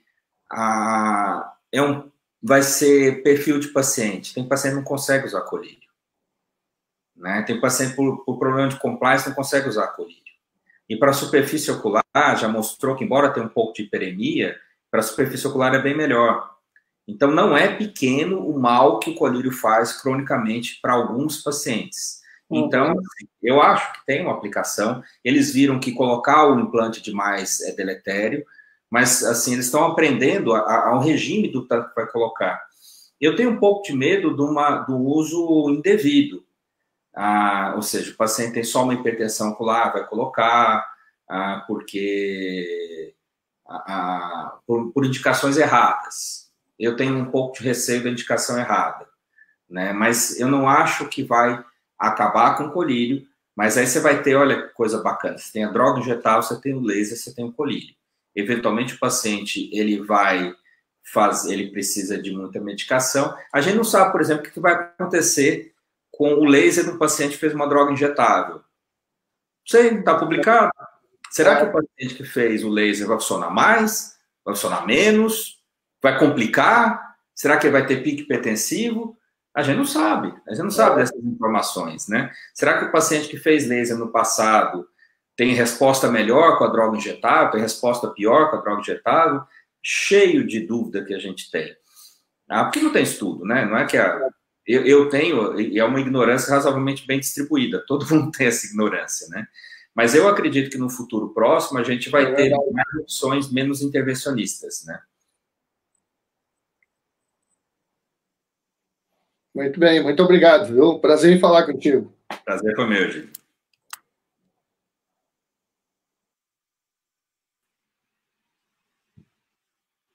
Doutor Augusto, boa noite. Tudo bom, Thiago? Tudo bem. Inicialmente, queria fazer um agradecimento e um registro aqui sobre o que o senhor falou da democratização da informação, né, e do conhecimento. O canal do YouTube da Sociedade de Glaucoma está excelente. Deve ter umas 20, 30 horas de aula ali. Está muito legal de olhar, para quem ainda não assistiu. Você sabe quem é o técnico que edita e faz o upload de tudo, né? Não. Sou eu mesmo. Eu acho péssimo, as minhas edições são horríveis, mas assim, é só o começo e o fim que tá ruim. O meio tá ruim. A minha parte que tá ruim, a parte do conteúdo tá boa. Não, e assim, ó, especialmente, eu moro no interior do Rio Grande do Sul. Eu tô a 4 horas de Santa Maria e umas 10 horas de São Paulo. Então, para mim, especialmente, a informação chegar aqui é excepcional, né? Então, vou lhe agradecer. Bom, a minha pergunta é bem básica do dia a dia. Eu queria saber qual é o horário que o senhor orienta o uso da prostaglandina mais timolol. Porque a gente sabe que... De manhã? De manhã. Engraçado que, para mim, essa pergunta era meio óbvia, né? Porque o maleatimolol à noite ele é ruim, e a gente usar o maleatimolol à noite para evitar o pico hipertensivo quando a pessoa acorda. Você tem uma mudança do ritmo de parasimpático, você está dormindo, para simpática, descarga simpática, está provavelmente o pico, né? Mas não, num grupo de especialistas em glaucoma, eu fiz essa pergunta, eu achei que todo mundo ia falar de manhã, não, mas tem muita gente boa que prescreve à noite. Eu dou preferência, acho que faz todo sentido você usar de manhã, né? Agora, tem gente que usa à noite, não vê tanto problema. Eu tenho um pouco de receio de usar maleatimolol naquele paciente em que eu acho que pressão de perfusão é um fator importante, né? Porque aí o beta-bloqueador pode não ser a melhor opção. Aí, nesses pacientes, eu tento até fazer uma outra associação que não seja uma bimatoprosta ou uma latanoprosta, uma prostaglandina junto com o timolol, né? Aí eu tento colocar alguma droga que não tenha beta-bloqueador. E quando o paciente tem hipertensão arterial e está usando o remédio, a gente tenta falar com o cardiologista, ver se não está usando remédio em excesso. Tem estudo já em revista de cardiologia mostrando o problema do overtreatment, que é aquele paciente, o combo, que o cara já entra com combo, que geralmente é uma losartana com diurético. A losartana, ela abaixa a pressão do olho, porque a gente tem um sistema renina-angiotensina dentro do olho. Então, para hipertensão arterial, é uma droga bacana para usar. Já o diurético, não. Você pega assim, diurético foi fator de risco de conversão de hipertensão ocular para glaucoma no estudo de hipertensão ocular europeu. Então, a gente tenta conversar com o cardiologista, fazendo um mapa, ver se não está tendo dito noturno, e esses pacientes especificamente eu tento evitar usar um beta-bloqueador, principalmente à noite, voltando à sua pergunta, né? Mas eu acho que você tem que ter o ruim é quando o paciente tem um problema de perfusão e ele não é hipertenso, você não está usando nada para hipertensão, você não tem nem como modular isso. Aí, nesse caso, mais ainda, seria contraindicado o uso de beta-bloqueador, né? Principalmente à noite, como você... Acho que era esse o raciocínio que você estava fazendo, né? Sim. Ótimo, obrigado. Uhum.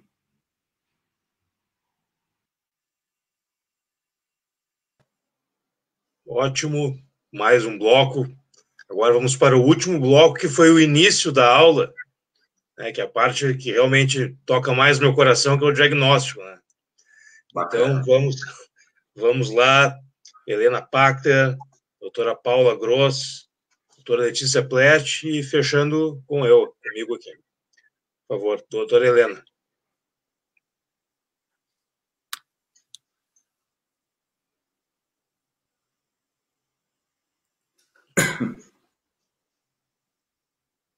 Ô, Helena. Não estou te ouvindo.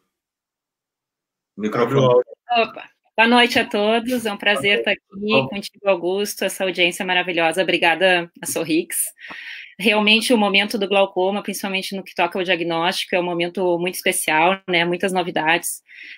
Pensar que a gente começou avaliando camada de fibras nervosas, peripapilar, depois migramos para mácula, tanto de ponto de vista funcional, incorporando DES2 nos glaucomas iniciais, quanto estrutural, à medida das células ganglionares, angio-CT, e tu falaste também dos biomarcadores, né, quem sabe a questão da gente poder avaliar a apoptose.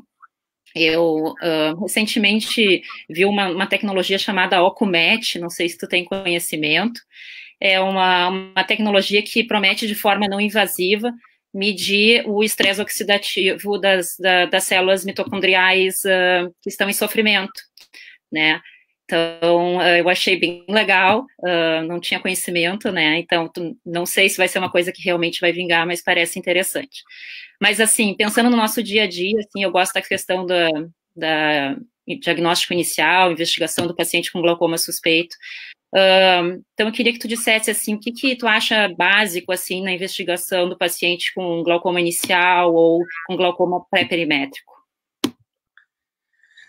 Bom, o glaucoma inicial, ele muitas vezes vai precisar de mais de uma medida para falar que ele é inicial, né? O inicial é mais difícil, né? Você pegar um paciente que é a primeira vez que você viu e falar que ele é um glaucoma inicial, às vezes você vai ter dificuldade. O OCT você vai ficar um pouco em dúvida, o campo provavelmente vai estar normal, o nervo ele é um pouco suspeito, ele é hipertenso, então vai ficar sempre uma nebulosa se é de fato ou não é de fato. Às vezes você vai ter que seguir ele durante algum tempo para poder ver. Então, a caracterização de estrutural, retinografia, OCT de mácula e de nervo e campo visual é o básico, né? E aí você chegou à conclusão, ou por comparações de exames anteriores, ou porque aquele OCT especificamente te deu uma definição muito clara, que tem uma alteração temporal inferior, temporal superior e tudo.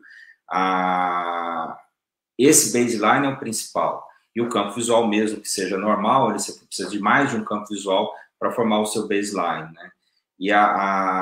E o segmento vai depender um pouco, se é glaucoma inicial, né? Normalmente a gente faz esses exames a cada 6 meses. Então, ele tem 2 campos visuais, um OCT, mas o que eu tenho feito, Helena, para todo paciente, toda vez que ele pisa no consultório, ele ganha uma retinografia. Eu não cobro necessariamente a retinografia de toda vez que eu faço. Só que a hemorragia de nervo óptico você vê 3 vezes mais numa retinografia do que em exame biomicroscópico feito por especialista em glaucoma, em trial procurando hemorragia. Então, esses descontroles, às vezes, você vai encontrar em retinografia. A retinografia digital é muito prática. Você tem retinógrafo portátil que com midríase boa, você tem uma definição excelente, né? Então, ficou uma coisa mais barata e democrática também. Então, eu acho que uma mensagem importante para todos os estadios de glaucoma, menos importante no mais avançado, a escavação total não vira super total, mas de moderado, de inicial para moderado para um pouco mais avançado, retinografia. Mesmo porque, se ele é inicial, vamos supor que ele tenha 60 anos. Com 70 anos, você acha que vai ser esse OCT que a gente vai estar usando? Não vai ser. Agora, ó, eu vou até... Isso daqui, ó, é a foto de 1997 do paciente. Não muda. Tá? Esse daqui, ó, é foto de 93 que o paciente trouxe.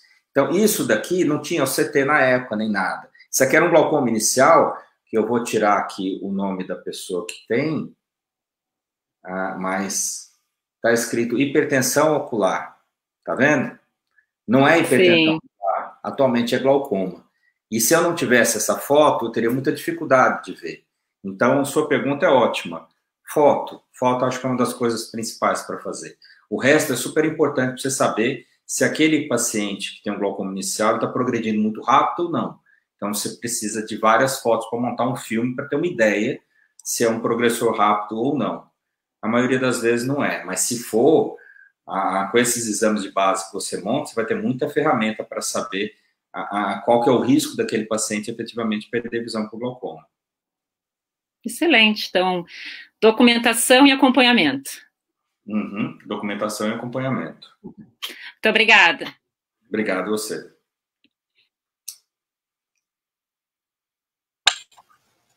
Letícia. Boa noite, doutor Augusto. Uma honra tê-lo aqui, iniciando com chave de ouro esse nosso Sorigs Mais Perto, né? Essa nova fase do Sorigs Mais Perto. Então, uma grande honra tê-lo aqui. Eu gostaria que o senhor falasse para a gente um pouquinho mais sobre o campo de visão 10-2 na sua rotina. Quantas vezes pede? Quando pede junto com 24-2, já que o campo de visão é um exame cansativo para o paciente, principalmente para o paciente idoso, né? A sua rotina, assim, de uso do 10-2. Gostaria que o senhor falasse um pouquinho isso para a gente. Tá, bom.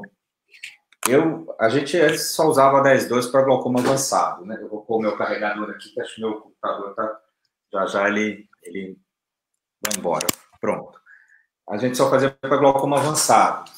De um tempo para cá, já tem alguns anos, né? A gente sabe que quando o paciente tem uma lesão temporal inferior, as fibras que chegam na região temporal inferior, muitas delas vêm da mácula. Quando a gente vai olhar uma lesão no nervo, os lugares mais prováveis de ter alteração glaucomatosa é temporal superior e temporal inferior. Então, quando é temporal inferior, a chance de ter um componente advindo da mácula é importante. Então, para esses pacientes que têm lesão temporal inferior, mesmo sendo glaucoma inicial, ele ganha um 10-2. Todo paciente que no OCT deu uma alteração de mácula, ele ganha um 10-2. Todo paciente que tem glaucoma avançado, é importante fazer a avaliação funcional pela mácula, ganha um 10-2. Então, basicamente, são esses três principais casos. Quando você pergunta assim, quando que eu faço? O programa G do Octopus, ele tem mais pontos centrais em relação ao 24-2 convencional. Agora eu tenho o 24-2C, que tem mais pontos centrais. Então, se você também tem uma alteração central no 24-2 ou no programa G, ou no programa 24-2C, se ele tem alteração central, ele também vai ganhar um 10-2. Esse é o quarto exemplo que a gente tinha para passar. A estratégia top do Octopus, né, você tem a Dynamic, tem a top. A top ela é mais fácil do paciente fazer, e eu não tenho muita dificuldade dele fazer um programa G e um 10-2 no mesmo dia.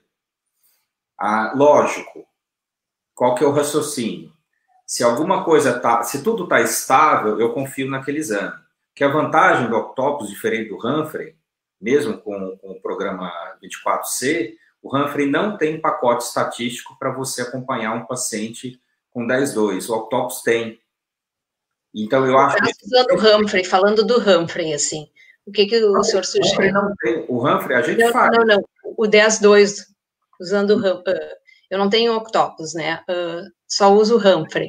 Daí, assim, aquele paciente que eu peço o 24/2, eu já peço o 10/2 junto, eu intervalo, peço uma vez. No Einstein eu tenho o Humphrey, no consultório eu tenho o Octopus. Estou mostrando a diferença porque se você tiver uma coleção de 10/2 do Humphrey, você não consegue, é como se fosse um overview. Então, a avaliação de progressão é grosseira. O estudo que mostra progressão no 10/2 em relação ao 24/2, o estudo do Gustavo, que 20% dos pacientes progrediam no 10/2 a despeito de não progredir no 24/2, ele fez um VFI do 10/2 que a gente não tem no Humphrey.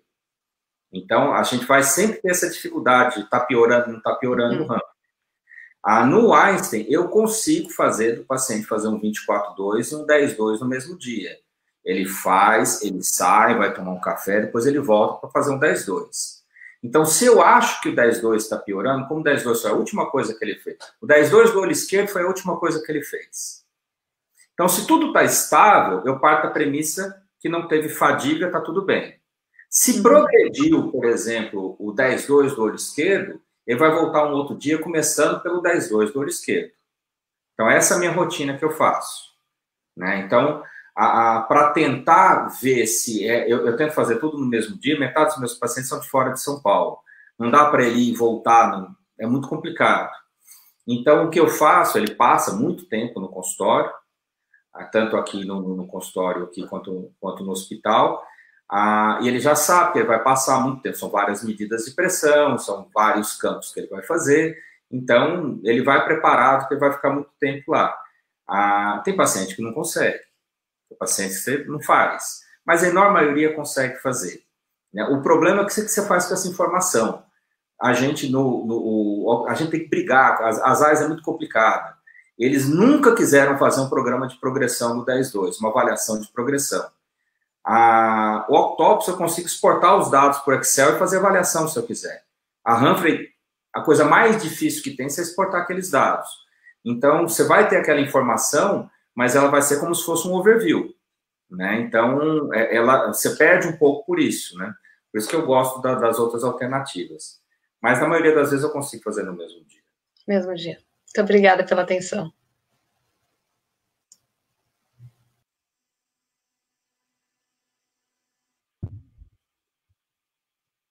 Aê! Chegou minha hora agora. Bom, então eu queria também agradecer, porque o Augusto foi, na época que eu fiz a minha formação lá em São Paulo, um dos meus professores com quem eu mais tive contato, e até hoje eu tenho contato muito próximo com o Augusto, e segue sendo, além de um professor eterno, um mentor também para mim da minha carreira, então te agradeço.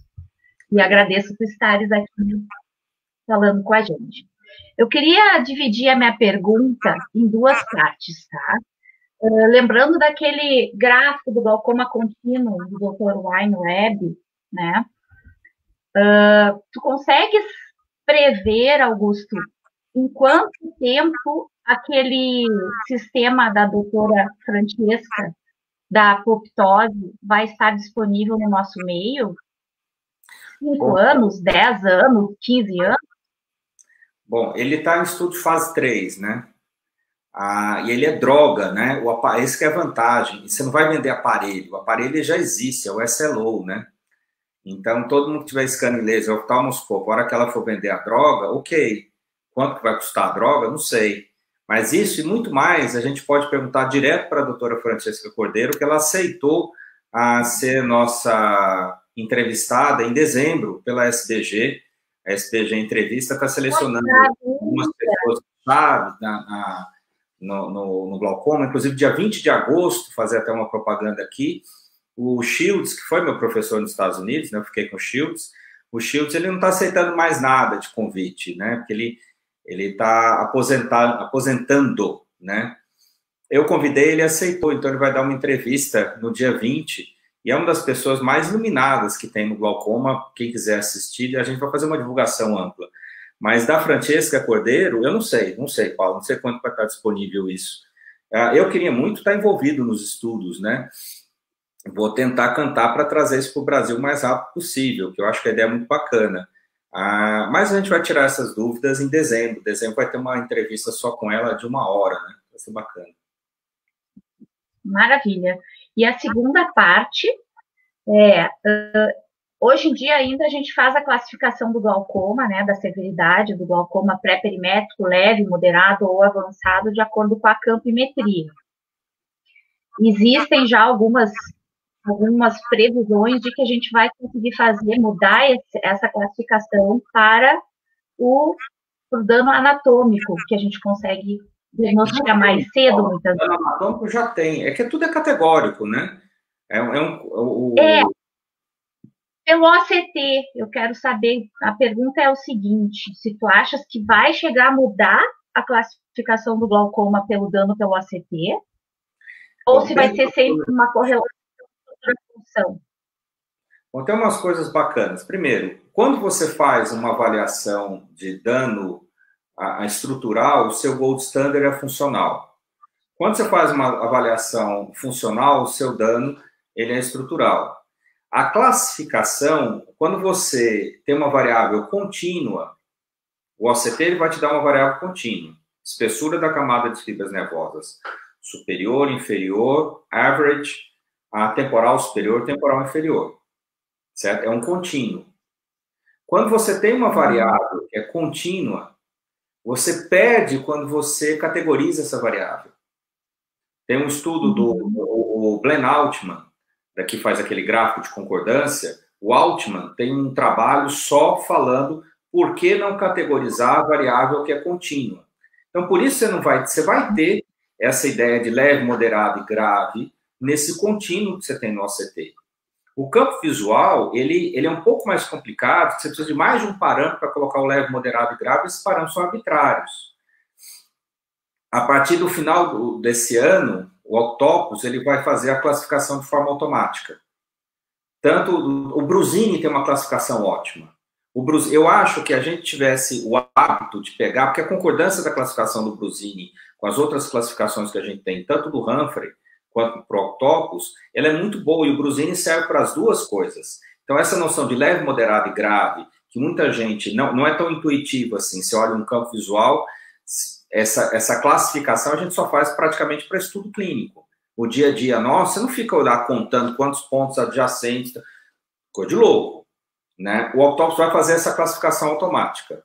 Mas o Bruzzini, que ele também vai fazer automático, todo mundo que vale a pena dar uma olhadinha, é um gráfico que você põe os índices, principalmente o MD e o PSD, e você já vai ter uma ideia de leve, moderado e grave, com uma concordância muito boa das outras classificações. Então, acho que a dica que eu dou é, vá olhar o gráfico do Bruzzini, tem estudo no Journal of Glaucoma disso daí, ele tem, acho que, uma survey sobre isso daí também, sobre classificação, e ela é muito bacana, né? É aquele gráfico lá. Tem outro campo visual que também usa a classificação do Bruzzini, que é o Compass, usa a classificação do Bruzzini. E aquele campo visual alemão, que eu esqueci o nome, também usa a classificação do Bruzzini. Então, acho que a gente deve utilizar, porque ela é mais rápida de fazer, você tem essa noção, né? E o OCT, você não precisa dessa noção leve, moderado e grave, porque é um contínuo mesmo, né? Então, mas eles usam dados arbitrários em trabalhos científicos, né? Que eu não vejo muita função na prática. Tá certo, era isso. Obrigada. Obrigado a você. Estamos nos encaminhando para o final, então eu vou fazer a minha pergunta, Augusto, bem direta e bem rápida, assim, em relação a angio-OCT. Quero saber a tua opinião, o que vem primeiro, o ovo ou a galinha? Tu acha que o dano microvascular gera a perda de camada de fibras ou a perda de camada de fibras gera o dano microvascular? Pergunta bem direta para responder rápido e terminarmos essa excelente... A resposta é fácil, né? Eu não sei. Eu tenho uma... Não, quero saber o que tu postulas. Ou se tem diferentes fenótipos e subsets que cada um vai se comportar de um jeito. Eu vejo, esse fenótipo acho que tem. Assim, quando eu faço OCT, angio-OCT de todo paciente, sinceramente não mudou conduta nenhuma até hoje. mas eu vejo pacientes, Fábio, que tem um ROIT muito bem definido e que a lesão vascular, ela é literalmente na mesma topografia e extensão daquele ROIT. Eu tenho pacientes que têm ROIT e que não têm alteração vascular, detectável pelo menos. Pode ser que um diferencial eu conseguisse ver. Mas eu tenho paciente que o ROIT está desse tamanho e a alteração vascular é quase o dobro. Então, assim, pode ser que diferentes pacientes tenham um comprometimento diferente para isso. O que a gente já tem publicado, né? Quando você vai olhar, esse ano tem muito artigo de angiocT para glaucoma. Muita coisa para a zona vascular foveal, mostrando que a irregularidade e a área da zona vascular foveal está associada ao dano glaucomatoso, principalmente para o paciente que tem lesão temporal inferior e alteração macular no OCT, nos estudos do Michael Kopp mostram isso. Aí do PARC também, o PARC também tem estudo mostrando zona vascular foveal. E o CIRRUS, ele já te dá automaticamente zona vascular foveal e o índice de irregularidade daquela zona vascular foveal. Só que você tem que tomar cuidado para ver se a forma como foi feito está correto, né? E tem estudo do grupo do IRAP que tentou mostrar alteração vascular precedendo a alteração estrutural. Aí depois viram que, na verdade, foi um problema de software, que aquilo lá, na verdade, não era bem o que estava acontecendo. Então, a sua pergunta, assim como o ovo e a galinha ninguém sabe, por enquanto ninguém sabe o que é. E por enquanto também, angiocT não está mudando conduta de ninguém. O que eu tenho feito é porque eu tenho como voltar atrás no tempo, caso eu consiga ter um pouco de evidência quanto ao angiocT, principalmente para a zona vascular foveal. Esse eu já tenho um pouco de evidência. Eu não sei, eu tenho casos clássicos, né? O paciente teve uma crise de glaucoma agudo no olho e não teve no olho contralateral. Um ano depois, quando você olha a zona vascular foveal e a densidade vascular daquele paciente, é completamente diferente. O que isso mudou na minha conduta? Nada. Mas eu vi que teve uma alteração secundária à alteração, à hipertensão. Não necessariamente a morte de célula ganglionar, mas com certeza secundária àquela hipertensão grave de 60 mm de mercúrio, que teve uma crise de glaucoma agudo, né?